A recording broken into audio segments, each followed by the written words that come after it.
Je suis aujourd'hui avec Florence Revers, sophrologue, pour évoquer un sujet important chez les sportifs qui est le pilier mental.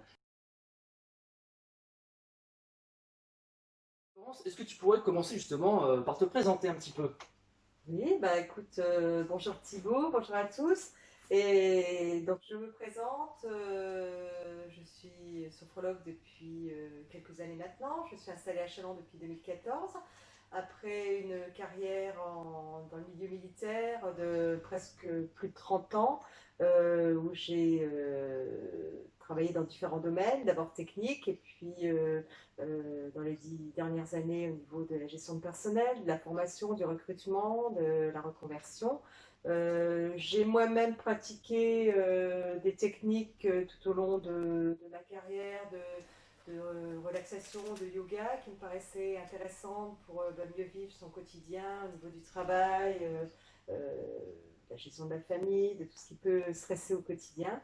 Et puis petit à petit, je me suis orientée vers des techniques telles que la sophrologie, que j'ai découvert assez tard finalement, et j'ai pu constater que cette méthode en fait, offrait des outils très intéressants dans la gestion du stress, dans le mieux-être au quotidien, dans le recul par rapport aux événements de la vie. Et donc petit à petit, j'ai décidé d'en faire mon métier. Très Hein. bien. Justement, est-ce que tu peux expliquer à nos spectateurs ce que c'est la sophrologie s'ils ne le savent pas? Alors la sophrologie en fait est née dans les années 1960. C'est un médecin qui a mis ça en D'accord? place, le professeur Caicedo, qui était d'origine colombienne et qui pratiquait donc en Espagne. Donc il a mis en place des techniques de relaxation, de détente, qui étaient déjà connues dans le monde occidental, qui avaient été mises en place par des médecins. Et il associe à ces techniques des techniques plus orientales telles que le yoga, le zen, un peu de méditation, sa femme était professeur de yoga. Donc il a mis ça en place pour les personnes qu'il soignait, hein, les malades. Donc c'est ce qu'on appelle la sophrologie clinique. La sophrologie intervient dans plusieurs domaines. Donc au départ c'était pour mieux vivre la maladie, pour accepter la douleur, C'est gérer. médical, à des fins Voilà, médicales. c'était parti dans le milieu médical au départ. Et très rapidement, dans les années 1970, un autre médecin, le professeur Abrezol, a mis en place des techniques de sophrologie dans le monde du sport, notamment pour les skieurs, au niveau des Jeux Olympiques de Grenoble en 1972. Et la sophrologie s'est développée à partir de ce moment-là dans le milieu sportif. Alors c'est intéressant ce que tu dis parce que jusqu'ici on a évoqué dans nos précédentes vidéos que dans le cadre d'un entraînement sportif, il y avait le pilier technique, Oui. le pilier physique et le pilier mental. Oui. Alors, en quoi justement la sophrologie peut rendre service au pilier mental chez le sportif? Alors le pilier mental, c'est quoi? Ça Qu'est-ce va que c'est être, justement? voilà, qu'est-ce que ça va être le pilier mental? Ça va être toutes les aptitudes en fait de la personne, et là du sportif, qui vont l'amener justement à mieux vivre sa pratique. On va parler de concentration, on va parler de motivation, de gestion du stress, gestion des émotions. Donc la sophrologie va aider le sportif dans ce domaine-là à mieux vivre son entraînement, sa compétition, mais également à mieux vivre sa préparation physique, hein, puisqu'on va être aussi sur des techniques respiratoires au niveau de l'échauffement et des techniques plus orientées vers la relaxation, qui est une des techniques utilisées en sophrologie, pour aider à la détente, à accepter les tensions dans son corps, savoir les reconnaître, travailler sur le Super. schéma corporel également, hein, mieux connaître son corps, mieux accepter, et puis savoir ce qu'on peut faire par des techniques très simples, hein, rien de compliqué. Ok, bah c'est super tout ça. Et justement, dans ta clientèle, parce qu'on parle de clientèle à ce Voilà, niveau-là, tout à même fait, si ouais. ça touche un Ouais, petit tout peu à au fait, monde ouais. médical, Ouais. tu as quel profil? Tu as des associations et des sportifs qui viennent d'eux-mêmes, des sportifs du dimanche, des sportifs de haut niveau. Ouais. Explique-nous un peu quelle Alors dans ma population. clientèle, je n'ai pas que des sportifs, hein, parce que la D'accord? sophrologie va s'adapter à toute personne qui a besoin à un moment donné de mieux vivre son quotidien. Hein. Donc, ça peut être au niveau du travail, comme ça peut être au niveau de la gestion des émotions, un événement à surmonter ou même à préparer, puisqu'on parle souvent de sophrologie au niveau de la préparation à l'accouchement. Hein. Oui, ça Voilà, touche tout plein à de fait. domaines. Donc au niveau des sportifs, ça va se faire par rapport à une demande individuelle ou alors la demande d'un groupe, hein, dans cadre d'une préparation à une compétition. Donc en individuel, moi j'ai eu dernièrement une personne qui avait besoin de conseils, d'aide, je veux dire, au niveau du golf, du golf, de l'équitation également, par rapport à une technique de respiration, par rapport à un stress qu'il y avait, tout ce qui peut intervenir pour améliorer ses déconcentrer, parce que c'est un problème de Oui, concentration. oui, dans certains sports, aussi, c'est plus important que dans d'autres. L'équitation, c'est pareil, préparation aux compétitions. Donc en fonction du sport, le sophrologue va s'adapter et va se rapprocher du sport, mieux le connaître pour mieux aider la personne.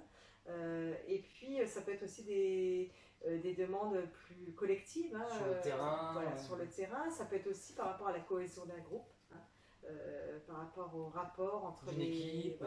Une équipe, aider justement à mieux se sentir dans son corps, mieux vivre les tensions, les reconnaître, et mieux partager également si c'est un sport collectif. L'esprit d'équipe. Voilà, l'esprit d'équipe également. Fantastique. Ouais. D'accord. Et quelles sont les demandes de ces clients, de ces sportifs? On a parlé un petit peu de réussite. Comment tu les aides à atteindre leurs objectifs en termes de réussite? Alors au niveau des techniques qui sont proposées en sophrologie, on va beaucoup travailler sur la confiance en fait. Souvent la personne ne le formule pas, la demande n'est pas formulée en disant j'ai pas confiance, des fois si, mais pas toujours. Mais on va déjà travailler sur la confiance, confiance en soi, confiance en les autres, c'est un travail à plusieurs, mais également sur l'objectif en fait, par un travail de visualisation. Alors en sophrologie, les différentes techniques, on peut les classer en 3 groupes. Il y a des techniques de respiration, où on va aider la personne à se sentir mieux dans son corps, adapter sa respiration en fonction du mouvement, en fonction de l'objectif. Ça peut être une respiration qui ramène de l'énergie, ou ça peut être une respiration qui va plutôt détendre ou aider à évacuer le stress. Je travaille beaucoup avec la respiration, avec le souffle. Et qu'est-ce qui se passe dans le corps humain, dans la tête? Est-ce que c'est hormonal? Est-ce que c'est psychologique? Qu'est-ce qui se passe en fait grâce à ces mécanismes de respiration? Tout le monde ne respire pas bien en plus à la base. Oui, enfin, il n'y a pas de bonne et mauvaise respiration. Il y a déjà une prise de conscience, parce que la sophrologie, c'est ça, il y a le mot conscience, l'étymologie du mot. On va trouver sos, sérénité, phren, ce serait la conscience, et logie, l'étude. Donc, prendre conscience de sa respiration, est-ce qu'elle s'accélère? Est-ce que c'est dû au stress?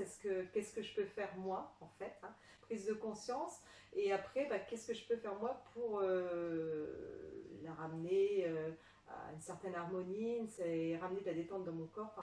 Ça, c'est les techniques de respiration en fait qui vont aider justement le sportif des fois également à harmoniser sa concentration sur le mouvement également, savoir comment je respire par rapport au mouvement, sur le geste technique. J'imagine qu'il y a des sports comme peut-être le tir à l'arc, tout à fait. Le golf aussi, c'est ce que j'allais dire, où la respiration est importante. Mais de toute façon, bien respirer, c'est être bien dans son corps, c'est se sentir plus détendu et savoir également à quel moment on a besoin d'une accélération du rythme cardiaque et du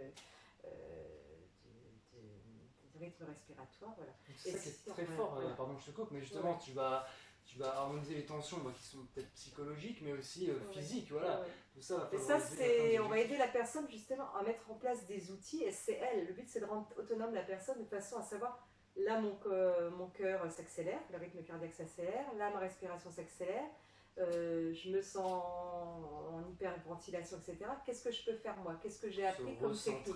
Prendre conscience et après adapter la technique qu'on aura vue ensemble. Et on parlait de l'objectif. Là, le deuxième type de technique, c'est les visualisations en sophrologie. Visualisation mentale. La visualisation, un petit peu de ça, voilà. Donc c'est des techniques qui vont aider la personne, je veux dire, à mieux vivre, mieux appréhender en fait un événement qui peut être anxiogène, tel le passage de grade pour les arts martiaux.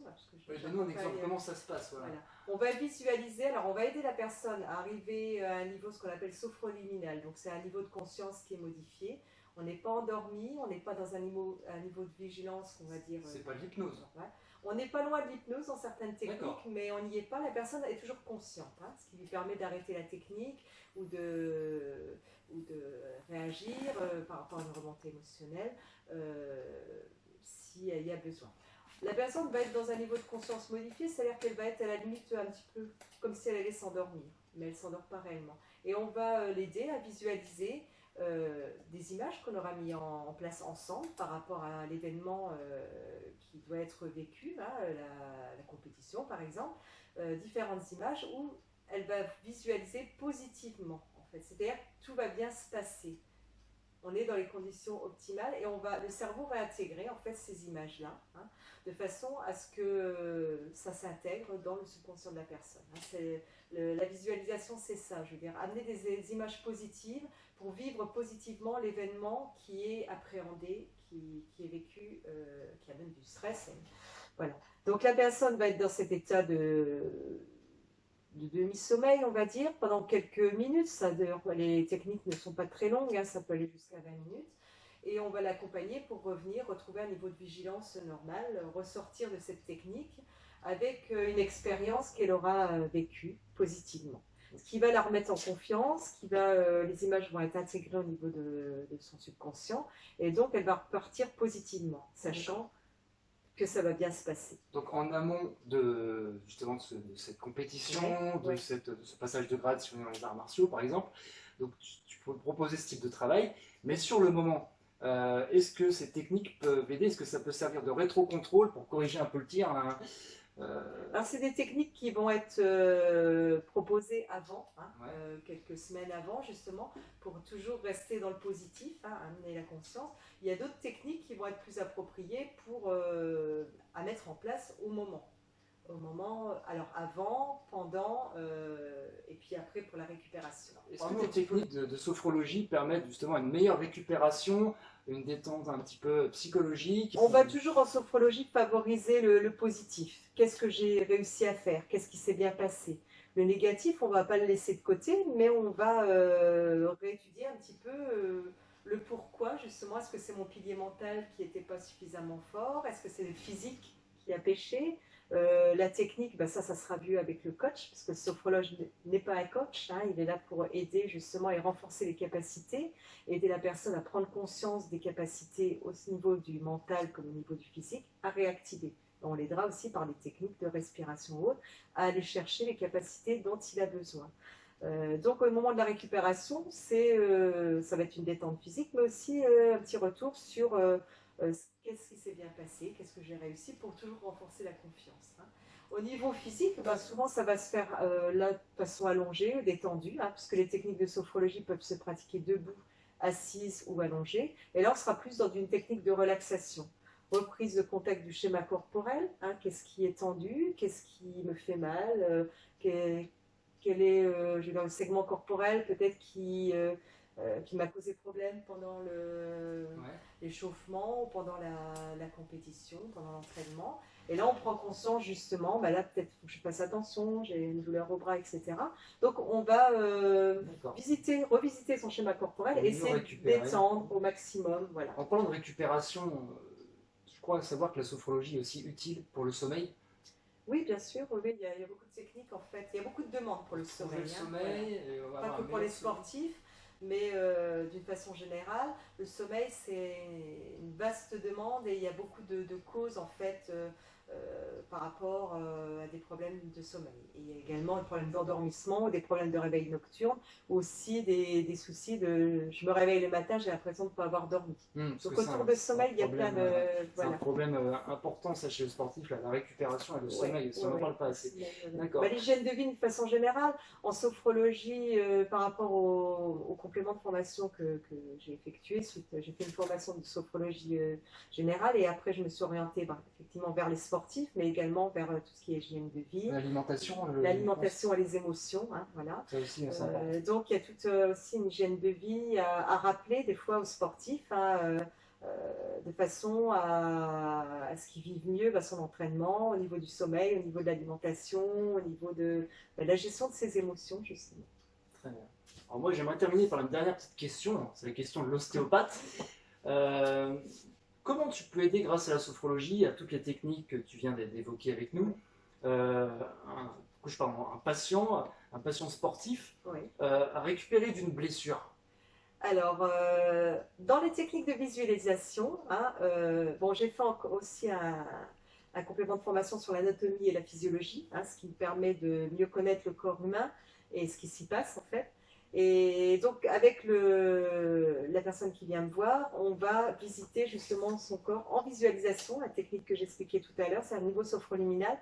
Et alors l'action des médicaments ou l'action d'un traitement, hein, pour qu'il accepte déjà, hein. Il y a aussi une question d'acceptation de la blessure, acceptation du traitement, et la visualisation toujours positive du muscle qui se répare, qu'est-ce qui se passe dans mon corps en fait, visualiser ce qui se passe dans son corps pour mieux le comprendre, pour mieux appréhender et pour mieux accepter aussi la blessure, parce que c'est pas toujours facile. Tu as des cas comme ça justement d'une récupération, d'une guérison pardon, qui ont été améliorées, un petit peu accompagnées. Alors ça va être favorisé, oui, parce qu'en fait la personne qui au départ s'est blessée, donc elle est sur l'échec, elle est sur le retour à la compétition qui est compromis. Ou du coup, une perception de la douleur un petit peu accrue. La sophrologie va nous aider également à relativiser, à prendre du recul, à mieux comprendre.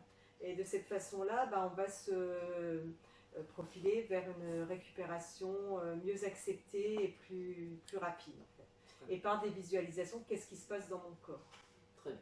Bon, merci Florence de nous avoir éclairé un petit peu sur la sophrologie, tout ce qu'elle pouvait apporter. Il y aurait encore beaucoup de choses à dire.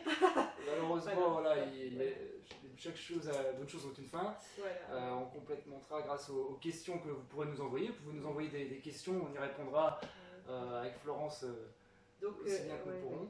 Donc, ce que je voulais dire, c'est qu'il y a un accompagnement en individuel qui peut se faire. Et là, on répond vraiment à la demande précise de la personne qui vient nous voir.